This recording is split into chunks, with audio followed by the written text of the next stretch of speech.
Sedangkan fungsi zikir yang pertama disebutkan di Quran surah ke-13 ayat ke-28. Ala bi dzikrillahi tatmainnul qulub. Masih ingat qulub jama dari kata apa? Qalbu. Jadi kalau sholat Anda benar, hati Anda tenang. Ciri hati yang tenang, dia bisa mengendalikan nafsu dalam kehidupannya. Sehingga muncul yang baik-baik di sini. Jadi kalau teman-teman sudah sholat 5 kali dalam sehari, tambah dengan sunnahnya, hatinya belum tenang, pasti ada yang kurang tepat dalam sholatnya. Karena jangankan sholat, tempat sholat saja disebut oleh Quran tempat yang menenangkan. Quran surah 2 ayat 125. Wa idh ja'alna al-baita mathabatan lin-nasi wa amna. Dan ingatlah ketika kami tetapkan al-bait, Ka'bah itu di sekitaran Masjid Al-Haram. Begitu Anda ke situ, kata Allah, Anda punya masalah apapun, segelisah apapun di depan Ka'bah, tenang jiwa Anda. Dan hebatnya lingkarannya disebut dengan masjid. Masjid pun punya aura yang mirip-mirip sama. Gak percaya silahkan, Anda dari rumah datang ke masjid, begitu dibuka pintu masjid, melangkah, ada ketenangan tersendiri. Ada lain teman-teman. Makanya saya beri saran sedikit ya. Ikuti pola sahabat dulu. Itu mereka apapun pekerjaannya, ada pengusaha, ada pedagang macam-macam. Itu kalau selesai bekerja, itu nggak langsung ke rumah Pak, teman-teman. Mereka mampir ke masjid. Begitu keluar dari masjid, yang dibawa itu aura masjid. Dia nyampe rumah itu bukan aura pekerjaan. Kadang-kadang kalau Anda dari pekerjaan ke rumah, itu yang dibawa tuh bayangan pekerjaan, menumpuk macam-macam, sehingga kadang-kadang banyak kegelisahan. Coba mampir, begitu keluar, sudah ada ketenangan dalam jiwa. Enak, tenang. Saking tenangnya masuk, salat 2 rakaat, lebih tenang lagi. Duduk, atasnya AC, tidur aja gitu kan. Paham ya? Satu. Jadi, cari semua bentuk hubungan dengan Allah, itu akan menguatkan jiwa Anda. Di antara kalimat zikir nanti turunkan, ada sholat, ada baca Quran. Makanya kalau nggak percaya silahkan, Anda sedang gelisah, buka Quran, sudah. Nggak mahal kok, buka mushaf, baca Quran, seketika tenang. Habis itu gelisah lagi. Ya.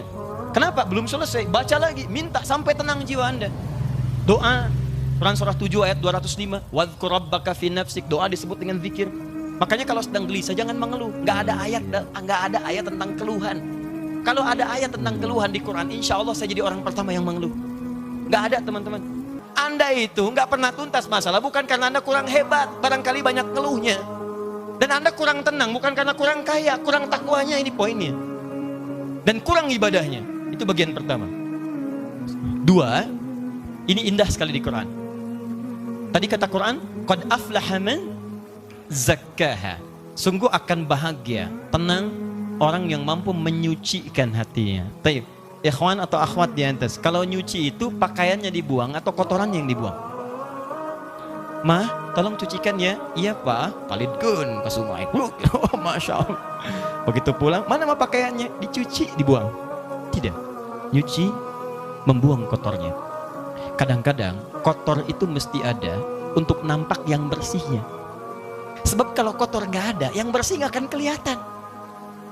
Allah ciptakan marah bukan untuk menjadikan Anda pemarah, tapi supaya sabarnya muncul. Sebab kalau nggak ada marah, nggak akan ada sabar. Karena mustahil teman-teman, mustahil ada kejujuran kalau tidak diciptakan lawannya dusta. Kalau nggak ada dusta, bagaimana bisa mengukur jujur? Jadi caranya bagaimana kata Quran? Ketika Anda mendapati semua ini dalam kehidupan, tidak diciptakan ini kecuali untuk diketahui lawannya. Jadi kalau Anda menemukan sesuatu yang tidak baik, yang bersumber dari nafsu, cepat langsung cari lawannya di takwa untuk menyelesaikan itu semua. Karena itu tidak dimunculkan kecuali melatih Anda untuk mendapatkan sifat takwanya. Contoh prakteknya. Ibu, halo? Suami pulang dari kantor, tiba-tiba marah. Marah saat dititipkan pada suami, hakikatnya isyarat Quran bukan ingin menjadikan suami pemarah, bukan. Tapi dititipkan marah pada suami supaya sabar di ibu itu muncul.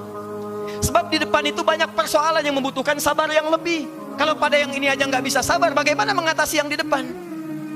Diberikan kesabaran itu. Dititipkan marah pada suami bukan untuk menjadikan suami pemarah. Jadi kalau suami pulang marah misalnya, maka lihat cara bacanya. Berarti ibu dituntut untuk menghadirkan kesabaran. Allah sedang ingin memunculkan sifat takwa pada diri ibu dalam bentuk sabar. Ibu ingin dekat dengan Allah? Ingin. Baik, sekali lagi ingin dekat dengan Allah? Kunci dekat dengan Allah, sabar. Innallaha ma'as sabirin. Quran surah kedua ayat 153. Allah dekat dengan orang-orang sabar. Ibu ingin masuk surga? Kunci masuk surga, sabar. Quran surah 13 ayat ke-28. Kalimat malaikat pertama menyambut orang ahli surga, salamun alaikum bima sabartum. Selamat, Anda bisa masuk surga karena sabar. Jadi kalau ada suami marah, datang ke rumah, berbahagialah bu. Kenapa? Karena pada saat itu, ibu dititipkan oleh Allah, langsung cari lawannya. Nah, jadi sebenarnya nggak susah. Kalau Anda menemukan yang kotor dari nafsu, cepat cari lawannya yang baik. Suami pulang nih, istri cemberut. Apa lawan cemberut? Senyum. Jadi begitu Anda pulang ke rumah, lihat istri cemberut ini, Anda tinggal senyum. Assalamualaikum. Dik. Oh, kayaknya kenal. Udah gitu. Ya, cuman memang teorinya mudah, prakteknya tidak sederhana itu. Betul. Jadi dua saja itu. Pertama, bangun hubungan dengan Allah, zikir. Makanya Anda kalau temukan kalimat-kalimat ibadah itu semuanya takwa ujungnya. Mau haji, takwa muaranya. Mau puasa, takwa. Sholat, takwa. Infak, sedekah, takwa. Semua takwa. Ini ternyata tujuan ibadah itu ketika Allah bebankan pada kita bukan untuk menjadi beban dalam kehidupan, tapi ingin membuat Anda bahagia. Karena takwanya muncul. Makanya selesai sholat, selesai infak, selesai baca Quran, ditutup ayatnya. Quran surah 2 ayat ke-5. Lihat. Ulaika ala hudam min rabbihim wa ulaika humul muflihun. Qad aflaha man zakkaha wa ulaika humul muflihun. Bahagialah mereka semua. Di ketika Allah minta kita sholat, Allah minta kita bahagia. Aneh kalau ada orang diminta bahagia, nggak mau bahagia, itu orang aneh.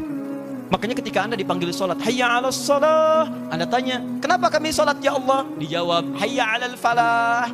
Ayo saya kasih bahagia. Yang belum bahagia datang ke sini. Anda orang kaya, Anda orang hebat, belum bahagia. Cek, bukan karena Anda kurang hebat dan kaya, Anda kurang takwa. Karena ketika Anda takwa, masalah Anda selesai. Quran surah 65 ayat 2 dan 3. Wa may yattaqillaha yaj'al lahu makhraja wa yarzuqhu min haitsu la. Selesai. Quran surah 2 ayat 189. Wattaqullaha la'allakum tuflihun. Anda takwa, ini nafsu turun. Begitu turun, maksiat hilang. Begitu hilang, dosa diampuni. Turun Quran surah ke-8 ayat ke-29. Jelas kalimatnya. Wa may yattaqillaha yukaffir anhu sayyiati. Siapa yang meningkatkan takwanya, maka keburukannya kami akan hilangkan. Hapus, hapus, hapus, hapus. Lihat contohnya. Anda berbuat maksiat, naftar sauda, seperti tinta begini. Anda kerjakan kebaikan, hapus. Hapus. Tapi ingat, dosa itu seperti menulis di papan tulis. Tintanya ringan, mudah untuk dihapus. Tintanya sulit, tidak mudah untuk menghapusnya. Butuh waktu, butuh perjuangan. Kadang-kadang Anda mesti berjuang, seperti saya.